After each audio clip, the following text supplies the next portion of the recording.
Bonjour à tous, nous ne pouvions évidemment pas manquer la 4e édition du salon Planète Zen. C'est l'occasion de revoir des amis rencontrés l'année dernière ou encore de tendre le micro à des êtres exceptionnels de par leur vécu, la transformation et le partage qu'ils acceptent d'en faire. Venez!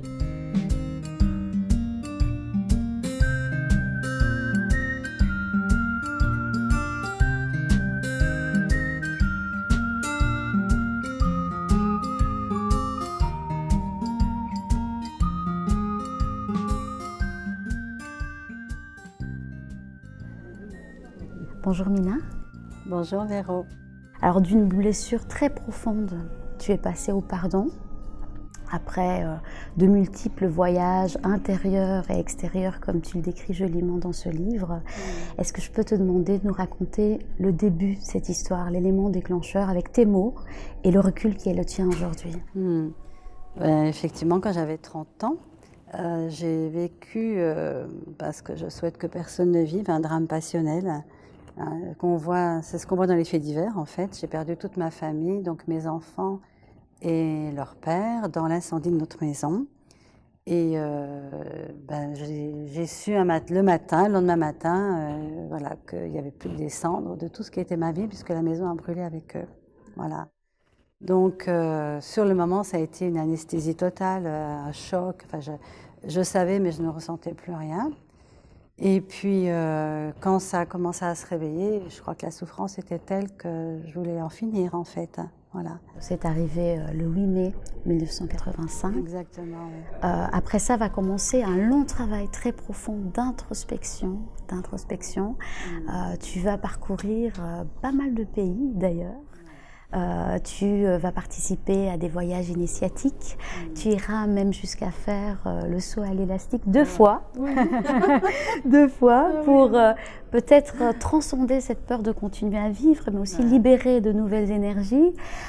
Et puis, tu décideras même de partir vivre aux États-Unis en laissant derrière toi ce que tu as, et même si j'ose dire ce que tu es à ce moment-là.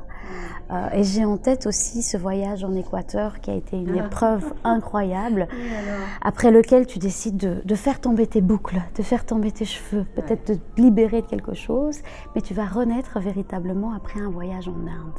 Alors quel regard tu as aujourd'hui sur tout ce parcours accompli?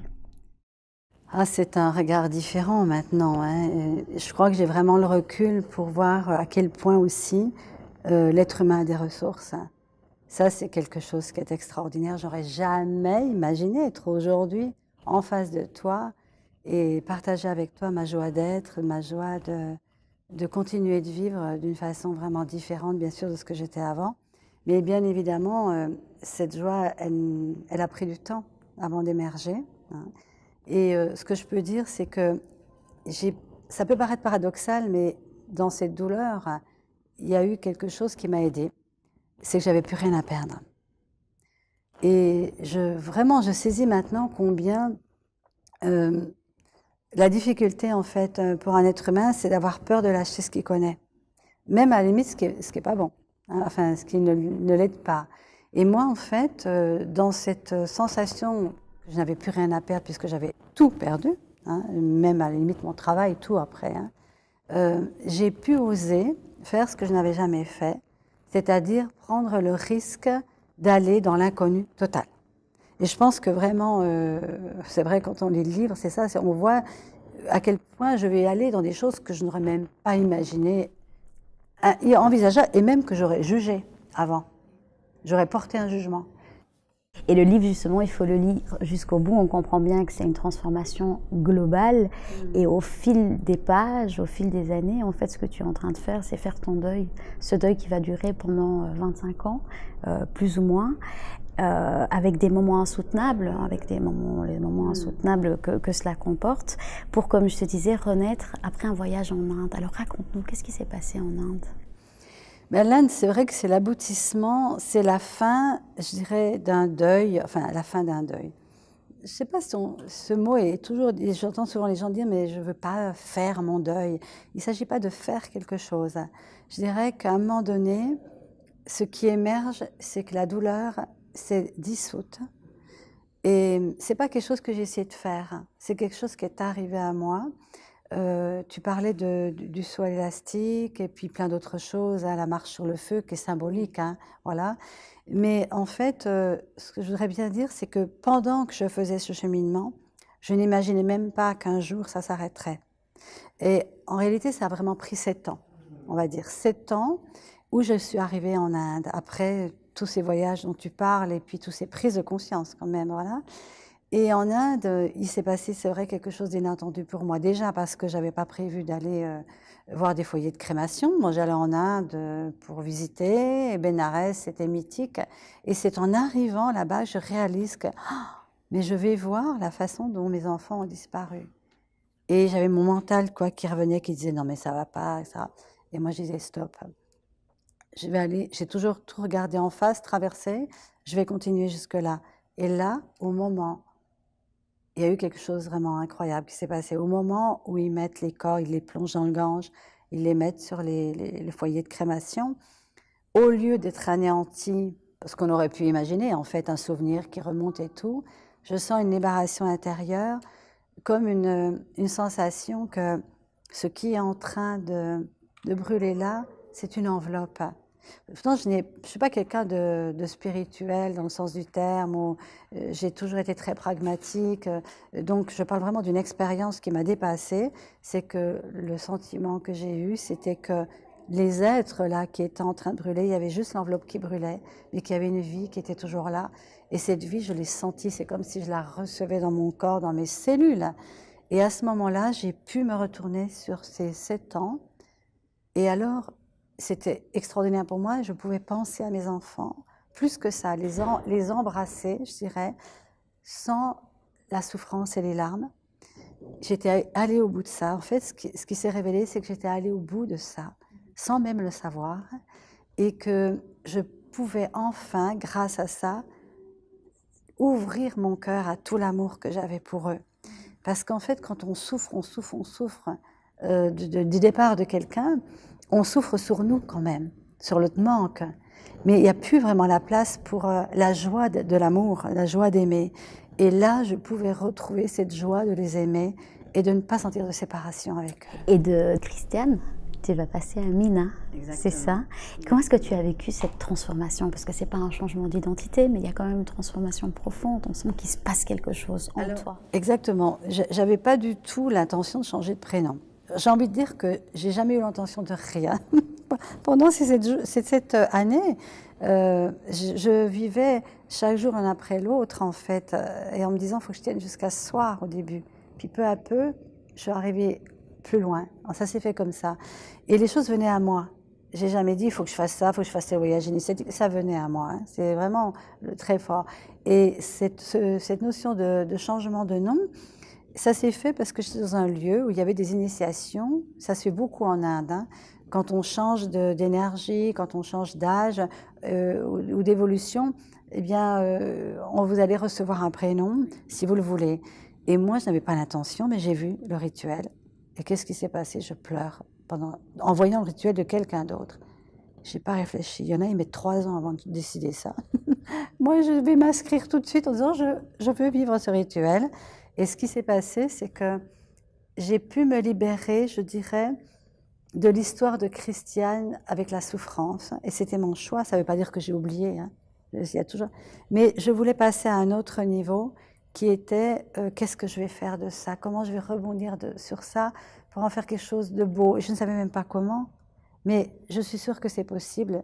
Et en fait, à un moment donné, j'ai vraiment le sentiment de laisser la peau de la souffrance par terre et de renaître à un nouveau choix. Avant, c'était de la survie. Et maintenant, c'était le choix de vivre. Et Mina veut dire divine pierre précieuse. Oui. Ça te va très très bien. Ça te va très bien. Alors 25 ans après les faits, tu vas décider d'organiser une célébration à la mémoire des tiens. Une célébration qui sera d'ailleurs un peu improvisée, mais durant laquelle tu vas surtout dire merci. Pourquoi? Eh bien, c'était pas prévu. En fait, je m'étais rendu compte que je n'avais jamais rien fait en mémoire de mes enfants et de leur père, parce que déjà au niveau de l'enterrement, 25 ans plus tôt, je m'étais sentie amputée de cette, comment dire, capacité de célébrer quelque chose. C'était trop violent, trop dur. Et puis, ça ne s'était pas passé comme j'aurais souhaité. J'aurais voulu que les cendres soient déversées dans la terre, tout ça. D'ailleurs, je raconterai dans le livre comment j'ai été voler les cendres pour les remettre dans la terre. Mais il n'y avait pas eu quelque chose de beau, à mon sens. Je ne pouvais pas à ce moment-là. Et j'avais participé quelques années plus tôt à une célébration de quelqu'un d'assez connu. Et j'avais été bouleversée, en fait, par la beauté. Je me suis dit, mais moi, je veux faire quelque chose aussi. Et donc, pour les 25 ans de leur disparition, j'ai prévenu quelques amis en leur disant, voilà, je vais faire quelque chose, je ne sais pas ce que c'est. Mais si vous voulez être là, c'est bien, mais sinon, c'est pas grave, je peux le faire seule. Et j'ai improvisé, effectivement. Je me suis dit, bon, alors, tiens, il faut que je mette 3 vases, parce qu'il faut que, voilà, que chacun, mes enfants et puis leur père, aient leur urne symbolique, et dedans c'était des fleurs. Et chacun avait des fleurs différentes. Puis ensuite je me suis dit, il y a un texte pour chacun peut-être, au moins pour mes enfants. J'avais un chant ou j'avais un poème. Et j'ai commencé à improviser, j'avais mis des photos. Et là j'ai regardé chaque photo, qui n'était plus une photo pour moi, ils étaient vraiment là devant moi. Et j'ai commencé à leur parler et leur dire, voilà, je voudrais vous dire combien j'ai souffert de votre disparition. Et puis tout d'un coup est venu effectivement le merci.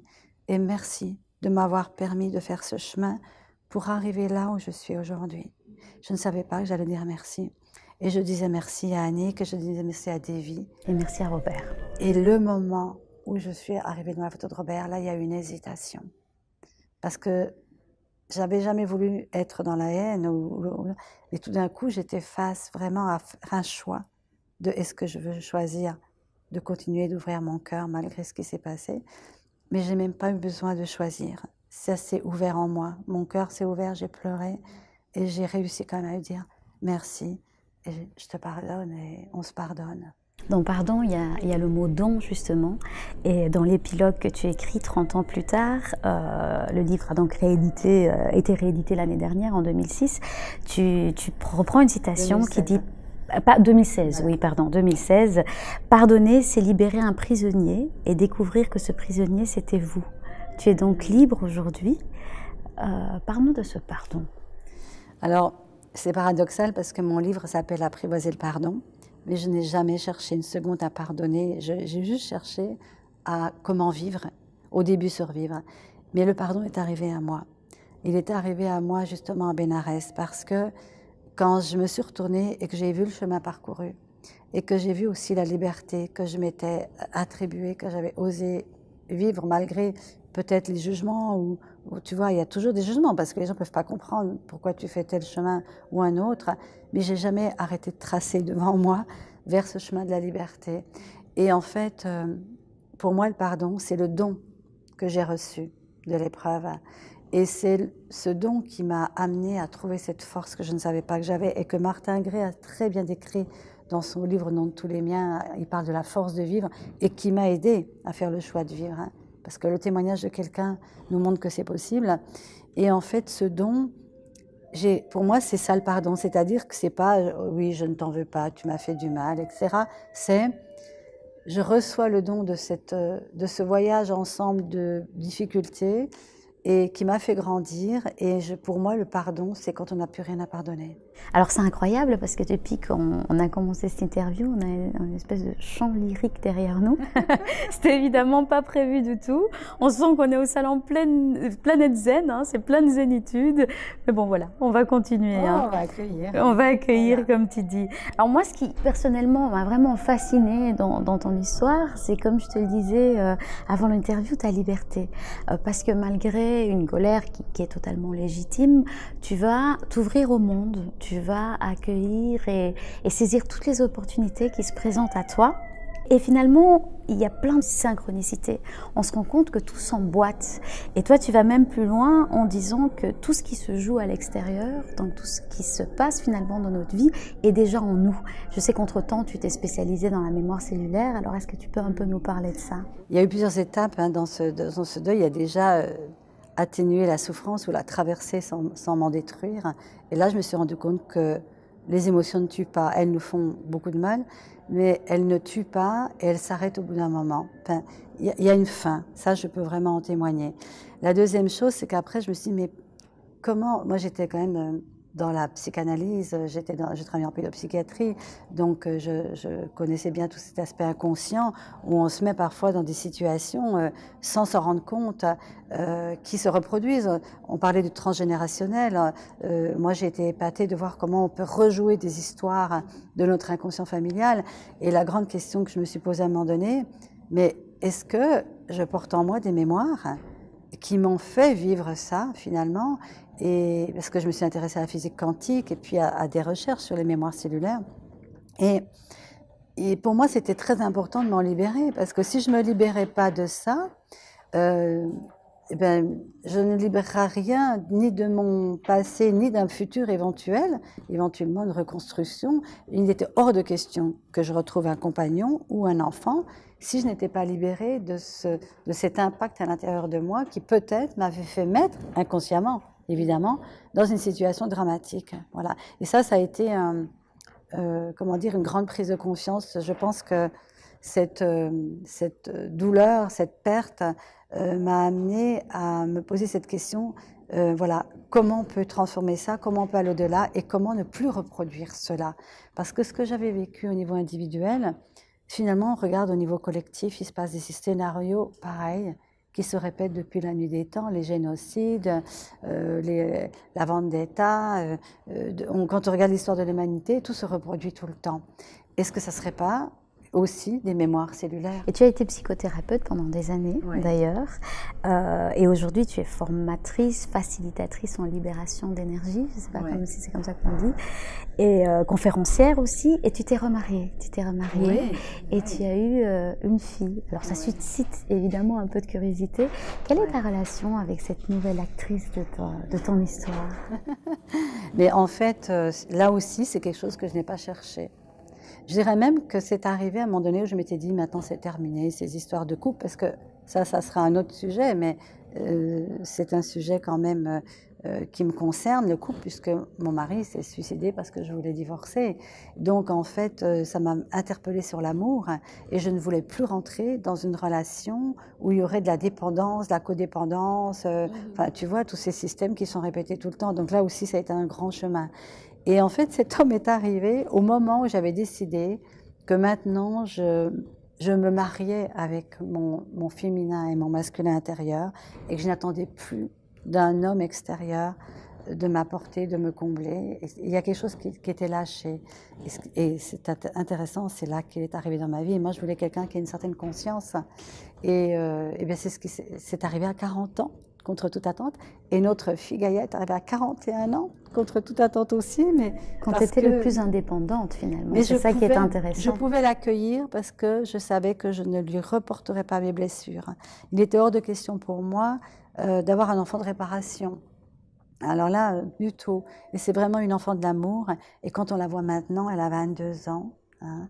Elle est lumineuse, elle est rayonnante. Depuis toujours, elle a voulu être actrice, et je trouve ça très intéressant. Parce qu'elle me disait l'autre jour, tu vois maman, la vie, ça devrait être comme quand on joue des rôles. On joue un rôle, on est conscient du rôle, et quand on en a marre, on en sort. Et finalement, c'est ça le chemin que j'ai fait. C'est de sortir de l'identification à un personnage. J'aurais pu m'identifier à la victime, j'ai choisi de ne pas m'identifier. Et elle me dit que quand elle joue, elle rentre, elle sort, elle rentre, elle sort. Et si c'était ça, ne pas se prendre au sérieux dans nos scénarios et savoir qu'on a la capacité de choisir un autre rôle. On entend souvent, et tu en parles d'ailleurs dans le livre, il n'y a aucune épreuve qui nous soit donnée que nous ne puissions traverser. Alors dit comme ça, on peut l'entendre, quand on est dans la douleur, c'est un peu plus difficile. Qu'est-ce que tu as envie de dire aux gens qui justement sont dans l'épreuve, et qu'est-ce que tu as envie de leur dire par rapport à cette phrase qui peut-être ne résonne pas en eux? Elle ne résonnera peut-être pas tout de suite en eux, parce qu'il y a des choses que je dis parce que c'est maintenant, parce que c'est 30 ans plus tard, c'est le recul que j'en ai, mais ce que j'ai vu pour moi, c'est que je ne croyais pas du tout, et c'est comme ces personnes en ce moment qui souffrent, c'est que je pensais qu'il n'y aurait jamais de bout à cette douleur, et je la supporterais pas. Le fait d'avoir accueilli et accepté de la traverser, néanmoins, m'a montré que j'avais plus de force que je ne croyais. Parce que notre mental, il est toujours limité, réduit. Ici, d'ailleurs, les gens, souvent, quand ils entendent l'histoire, ils pleurent, mais ils pleurent sur eux. Il y a des personnes qui pleurent, mais c'est pas sur moi, puisque moi, je suis libérée de tout ça. Ils pleurent sur ce qu'ils imaginent que ça leur ferait. Parce que le mental, il est persuadé qu'on ne survit pas à ça. Moi, ce que je peux dire, comme Martin Gray, comme Viktor Frankl, comme tant d'autres, c'est qu'en fait, l'épreuve nous fait toucher vraiment les forces qu'on est capable de contacter à ce moment-là. Et je l'ai vu pour moi, mais je l'ai vu pour tous ceux que j'accompagne aussi. Donc en fait, j'ai envie de dire à ces gens-là, oui, la souffrance, elle est aiguë, elle est terrible, et quand on est dedans, on n'imagine pas qu'on en sort. Moi, je peux juste dire qu'un jour, on en sort. Être heureux malgré tout ce qui nous arrive donne un sens au pire. C'est ce que tu écris. Quelle est ta définition du bonheur? Ah, ma définition du bonheur, je ne sais pas si j'ai vraiment une définition, mais ce que je pourrais dire, c'est que la vie est un temps très court, que le fait d'avoir perdu les êtres plus chers au monde m'en fait comprendre la préciosité de cette vie et la merveille de cette vie. Et je me suis toujours dit, puisque moi je suis vivante, que je suis survivante, je veux que cette vie, je veux en faire, si possible, quelque chose de beau, quelque chose de lumineux. Je ne savais pas du tout comment. Tous ces choix, c'était des choix de l'inconnu total. Je ne savais même pas si j'y arriverais. Mais pour moi, le bonheur, c'est révéler l'être que nous sommes au fond de nous. Tu parlais de liberté, ça m'a permis d'oser être qui je suis. Quoi que ce qui se passe, même si on me juge, je continue d'être. Et quand on est, et quand on est relié en fait à cette conscience qui est en nous et autour de nous, il n'y a plus de solitude. Il y a une capacité de créer dans le nouveau qui donne la joie. Les gens qui créent, qui vont dans l'inconnu sont heureux. Et qu'est-ce que font les gens à l'heure actuelle? La plupart du temps, ils n'osent pas aller dans l'inconnu. Et moi, ma chance, entre guillemets, c'est que comme je n'avais plus rien à perdre, comme je disais, ça m'a permis d'oser aller dans l'inconnu, chose que j'aurais certainement pas fait avant. Et je ne voulais pas non plus que mes enfants soient morts pour rien. Donc c'est aussi le point d'ancrage. On a toujours des points d'ancrage. Pour continuer de vivre malgré la douleur. Et pour moi, le bonheur, c'est un état naturel de l'être. Nous sommes de la joie sur pattes. Mais en fait, ce qui nous empêche comme les enfants, avant qu'ils soient cassés dans justement dans leur créativité, dans leur liberté. Tu parlais de liberté, c'est ça. Quand on n'est plus libre d'être, on ne peut plus être heureux. Et la liberté d'être, c'est prendre des risques, c'est prendre le risque de vivre quoi qu'il arrive. Plonger dans les ressources du voyage intérieur pour guérir, car il n'y a pas de médicament plus puissant. C'est en tout cas ce que Mina et son histoire nous apprend. Si vous avez aimé cette vidéo, partagez-la. À très vite pour une nouvelle émission qui, j'espère, vous inspire et vous fait du bien.